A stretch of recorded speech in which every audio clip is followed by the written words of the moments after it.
being counted for apportionment have failed, said Wolf with the Brennan syndrome. From the framing to Reconstruction to 230 years of congressional practice, they all show that the answer to this is very simple. All people count. Levitt agreed, saying the only things that are really thorny questions are questions about whether this is the right time or whether plaintiffs have to wait until the president actually takes action. It will be interesting to see whether the government tells the court that they're not going to get this done in time for this administration. If Trump gives data to Congress that seems flawed, his successor, President-elect Joe Biden, could ask the Census Bureau to review its numbers or deliver a revised tally. Lowenthal, the former staff director at the House Oversight Census Subcommittee, said competing data sets would likely spark lawsuits. If President Trump transmits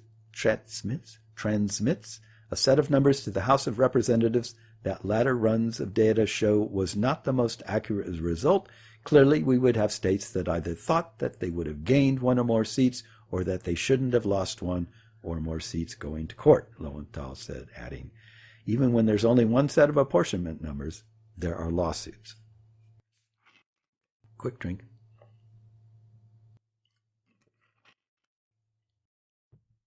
So yeah, this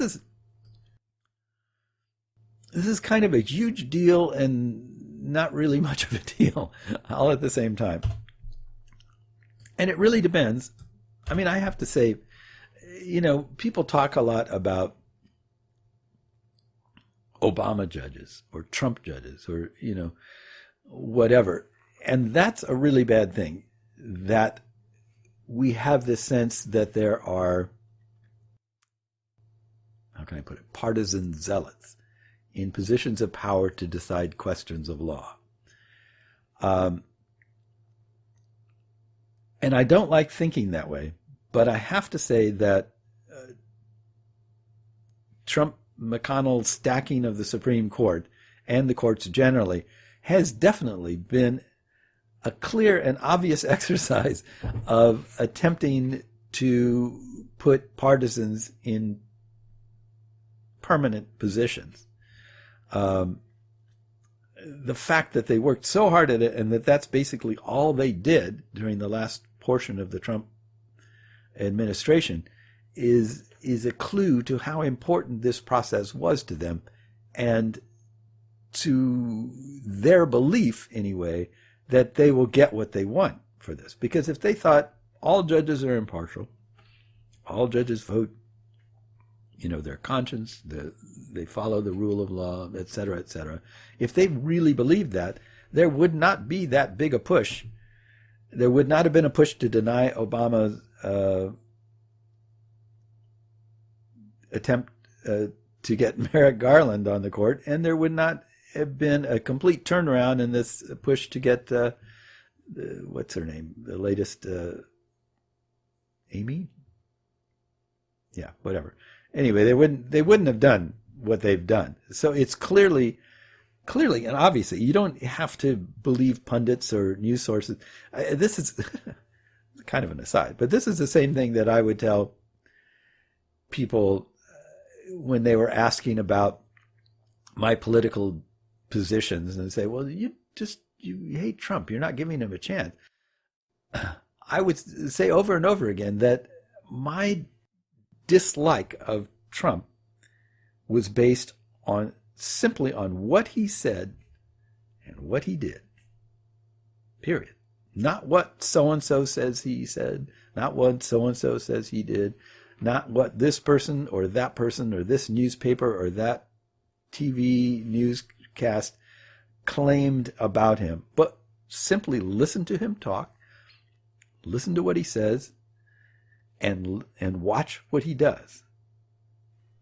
That's all it takes. You don't have to believe anybody else to know what kind of person he is, still is.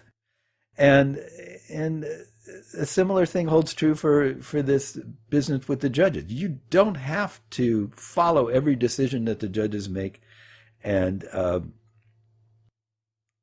the ins and outs of different court processes to realize that when a partisan political project, which is what basically Republicans have been for a while now, goes out of their way to install hand-picked judges into lifetime appointments and to exclude every other bit of business in favor of just doing that and continuously doing that and just allowing themselves to be obviously hypocritical and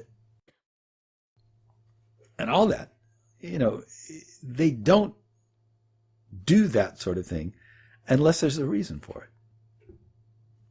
So anyway, this is a long way around saying I do not trust the Supreme Court now to look at this reapportionment thing fairly. I just don't.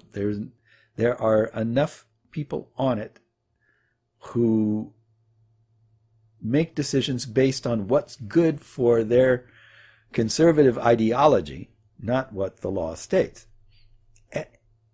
Any group of reasonable people would look at this question and say, well, it's a no-brainer. Obviously, the census is supposed to count everyone.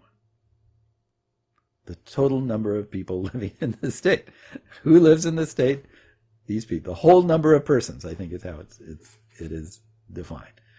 So that doesn't say citizens. That doesn't say legally or illegally. It doesn't say in or out of jail. It doesn't say anything except that do you live there or not. That's what the census is supposed to count. That's all the census is supposed to count, which is everything. And any attempt to alter that is flying in the face of the whole point of it. And so you would think that Supreme Court justices who claim to follow the intent of the law, they're traditionalists, they say. The original intent of the authors that's what we follow. You would think they would all immediately just go, well, obviously, that's what the census is for. That's what it does. End of story. But I will be surprised if there aren't at least, I'm going to say 3, if they take up the case, which they seem to be doing, and look at it. I'll go on record here as stating there will at least be 3 votes for accepting the Trump rationale. Alito, Thomas, probably Kavanaugh. There could be more. But we'll see. We'll see once it's all over.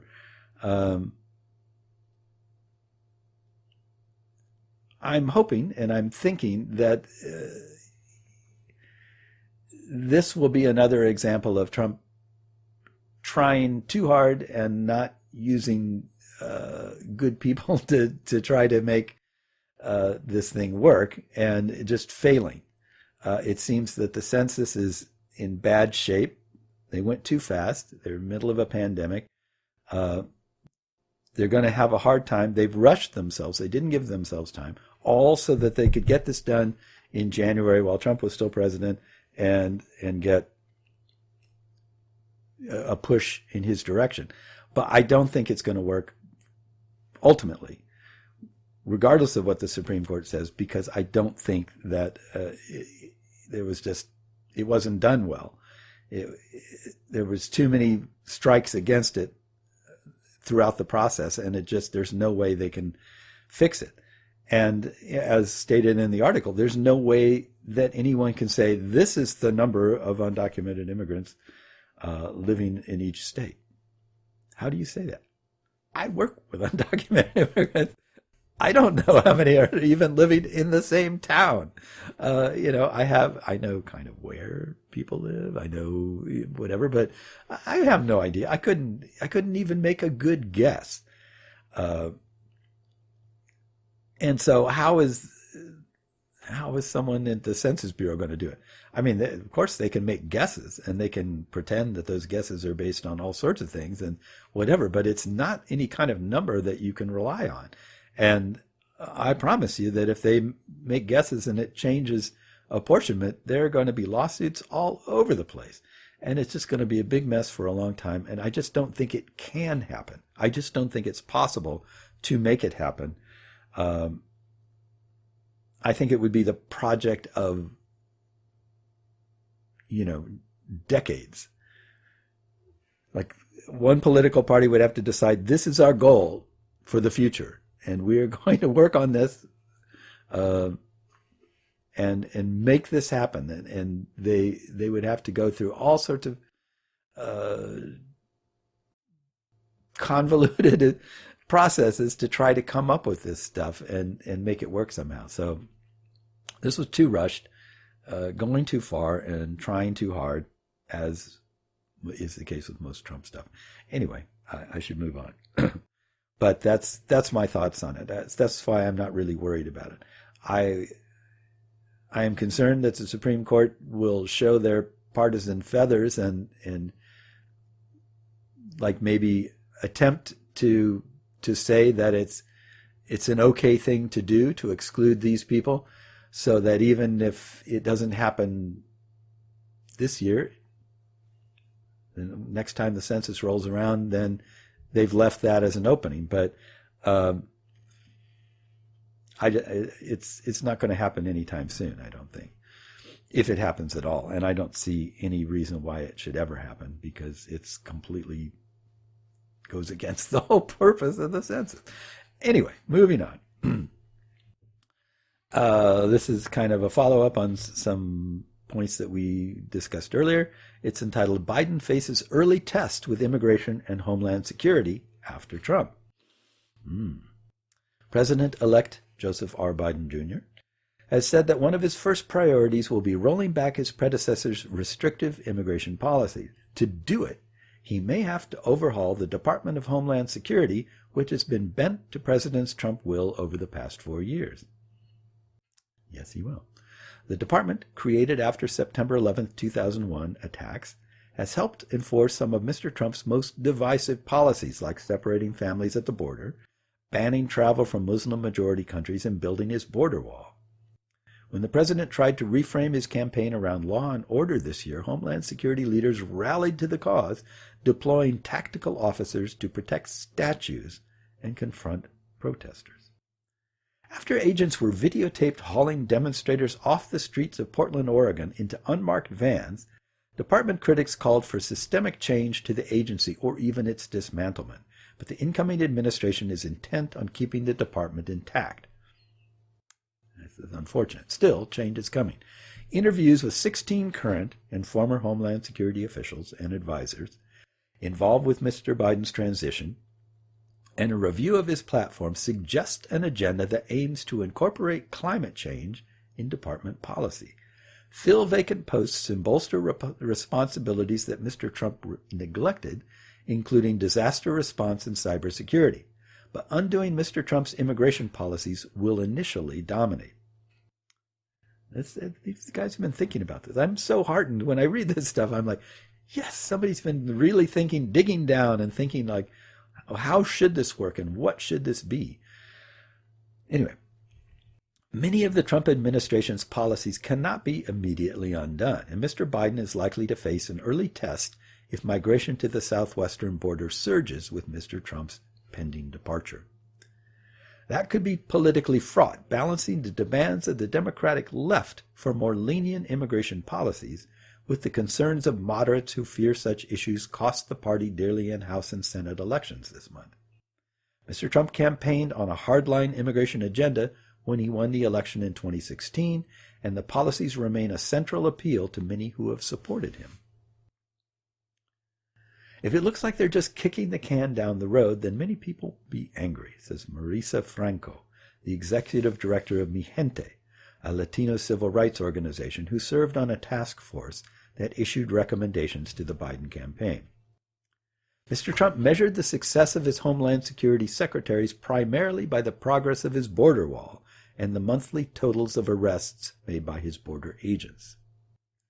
The 23-member transition team announced by Mr. Biden last week indicates he will bolster the other responsibilities of the sprawling department. The team includes at least 4 former officials with Citizenship and Immigration Services, the legal immigration agency that has been mired in financial struggles. The leader of the team, Ur Jadou, was a chief counsel for the agency under President Barack Obama and frequent critic of Mr. Trump's policies. The group also features multiple former Obama administration officials who focused on cybersecurity, emergency response, and transportation security. Mr. Trump had a team of only 4 transition advisors for Homeland Security. If you look at what's going on in the world now, in addition to border security and TSA airline issues, you have a pandemic and an unprecedented hurricane season, said Michael Chertoff, a Homeland Security Secretary under George Bush, referring to the Transportation Security Administration. Mr. Biden, he said, will take a broader-based, more strategic approach. Time for another drink.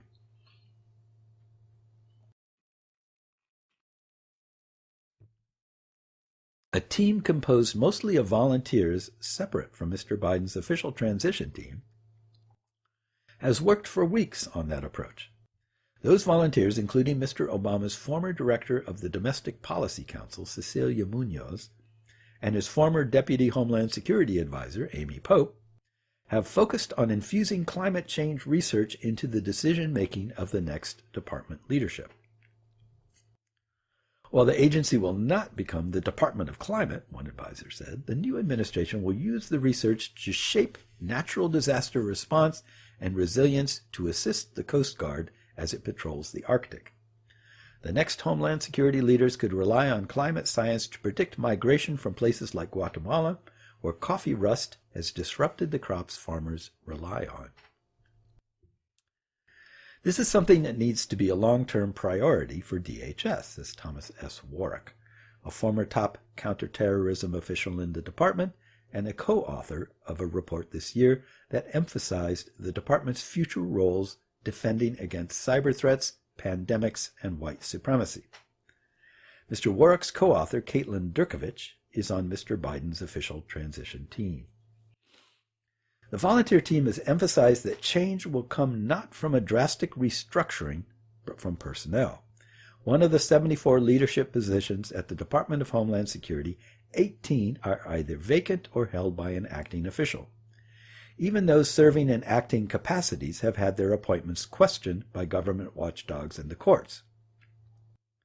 As recently as Saturday, a federal judge said Chad F. Wolf, the acting Secretary of Homeland Security, was not serving lawfully when he issued a memo in July suspending protections for the immigrants brought to the United States as children, known as Dreamers. 2 advisors involved in the planning meeting said the team was advising the incoming administration to steer clear of all officials who led the agencies overseeing immigration, even those who publicly resisted the White House's efforts or publicly turned against Mr. Trump. They are poisoned, one advisor said. Afraid so. Some transition officials have rallied around Alejandro Mayorkas, a former Homeland Security Deputy Secretary and Director of Citizenship and Immigration Services, to be the next secretary.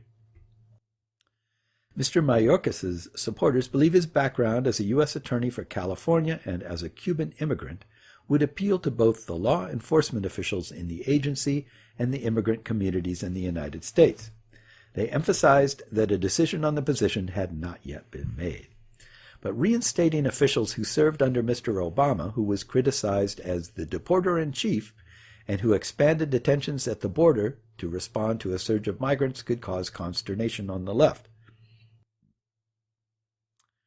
My hope is people can see some of the errors of their ways, Ms. Franco said, adding, we'll be vigilant. This is what we were talking about a few minutes ago. The Trump administration enacted more than 400 changes to tighten or choke off immigration. And while Mr. Biden can roll back the ones issued through executive orders or policy memorandums, rescinding policies that went through the full regulatory process will take time, according to Sarah Pierce, a policy analyst for the Migration Policy Institute. On immigration, I expect them to stick to things that are high profile, very easy procedurally, and come with minimal logistical burden, Ms. Pierce said. That includes ending travel bans that restrict travel from 13 mostly Muslim and African countries, and halting the Trump administration efforts to strip protections for about 700,000 young immigrants brought to the country as children. Mr. Biden also plans to raise the cap on refugee admissions to 125,000, impose a 100-day moratorium on deportations, and direct immigration and customs enforcement to focus on violent offenders. But it remains unclear how he will rebuild a deteriorated resettlement system to welcome that many immigrants, or the specific details of his temporary halt on removing undocumented immigrants. The new administration will end the national emergency declaration that allowed Mr. Trump to divert billions of Pentagon dollars to the border wall, but an advisor involved in the transition said there were no plans to dismantle the 400 miles of wall already up. Other regulations will prove more challenging to unravel, like the maze of asylum restrictions imposed by the Trump administration and the public charge rule that allows green cards to be denied to immigrants who are deemed likely to use public assistance. Ms. Pierce said the new administration could begin the lengthy process of replacing the Trump regulations or, given that the public charge rule is still being litigated in court, revise that regulation in a settlement. Mr. Biden also received the long-standing Democratic goal of creating a path to citizenship. Too much reading today. Let me try that again. Mr. Biden also revived the long-standing Democratic goal of creating a path to citizenship for nearly 11 million undocumented immigrants, but without a Democratic Senate, that is likely impossible.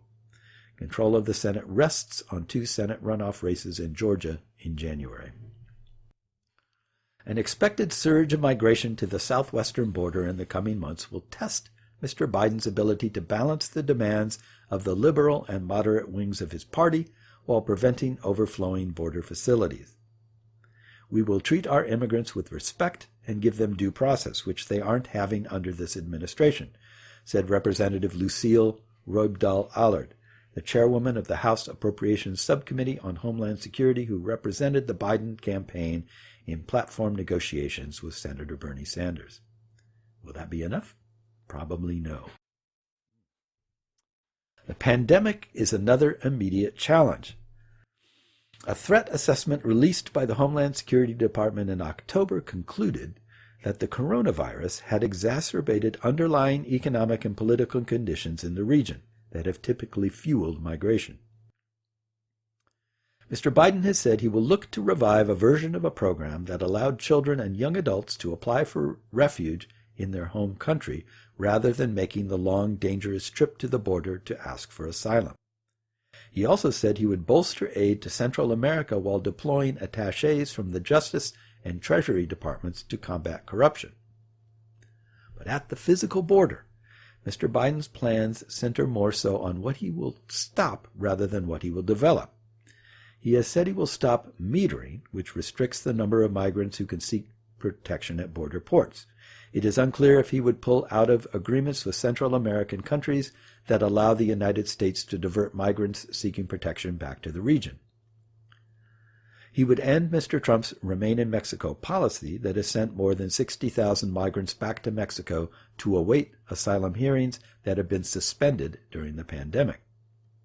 Mr. Biden's advisors have discussed rushing asylum officers and administration judges to the border to process those families and others seeking protection. The real question is scale. Can they be scaled up quickly enough if there is a surge to the border, said one official involved in the transition. Mr. Biden is not committed to lifting a public health emergency rule that has essentially sealed the border to asylum seekers. The Trump administration has cited the risk of the pandemic to empower Border Patrol agents to rapidly turn migrants back to Mexico or their home countries without providing the chance to have their asylum claims heard. An advisor to the campaign said the administration's planned on consulting with public health officials to discuss the policy. Biden advisors also acknowledged the need to bolster the capacity at the Department of Health and Human Services, which is responsible for sheltering migrant children traveling alone. That will take congressional approval. Mr. Biden has said he would cut funding used to detain migrants and instead rely more on programs that track migrants after they are released into the United States to make sure they appear at immigration court. Brandon Judd, the president of the National Border Patrol Council, the Border Patrol's union, said that would mean the return of catch and release, pejorative shorthand for releasing migrants from detention into the public to await their immigration hearing. Mr. Trump has argued the policy encourages migration. Obviously, my members were hoping President Trump was going to win, and they were hoping he was going to win because of what happens with border security, Mr. Judd said. Let's hope Biden proves us wrong, but we've already seen this movie, and we expect a replay. There, right there in that quote, you see exactly what President Biden is going to be up against. And it's going to be very tough. But let me squeeze in one more quick story here rather than ranting about that last one, because we've already talked about those things. This is entitled, "For Immigrants, Election Promises Relief from an Atmosphere of Terror." For years, immigrants in the Atlanta suburbs lived in fear that a routine traffic stop would lead to deportation. Thousands of immigrants in the country illegally have been deported for minor offenses, advocates say, because of close ties between county jails and immigration authorities. But now there are some new sheriffs in town. Yes. "I'm the sheriff of Gwinnett County for everybody, regardless of your race, regardless of your gender, regardless of your immigration status," said Kibo Taylor, the sheriff-elect in Gwinnett County outside Atlanta. The 2020 election is expected to usher in a major shift in immigration enforcement. On the federal level, the Biden administration plans to rein in immigration and customs enforcement, starting with a temporary moratorium on deportations. On the local level, a number of sheriffs known for their hardline immigration stances retired or lost their re-election bids. In Georgia, the blue wave that delivered the state to Biden also helped to elect several county sheriffs who have pledged to limit how they cooperate with ICE. Taylor is a Democrat and the first black man ever elected to the job. He ran on a promise to get rid of a long-standing cooperation agreement with ICE signed by his Republican predecessor. He says he'll follow through on that promise the first day he takes office in January. Taylor says there's no evidence that the agreement was helping public safety, and, he says, it was hurting trust in law enforcement in his county where more than 1 in 4 residents was born outside the U.S.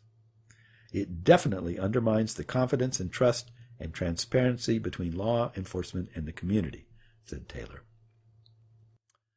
I'm afraid I ran out of time. I was hoping I could get this done because it's kind of a short story, but I'm out of time. So anyway, you have been listening to CU Immigration here on WRFU LP Urbana 104.5 FM and UPTV. I thank you for joining me today, and I appreciate your doing so. I know that we, at least on the radio side, don't create new programs regularly, but I have other radio shows that I do on Sunday, and it's very difficult for me to do multiple. As you can hear, my voice is starting to go, and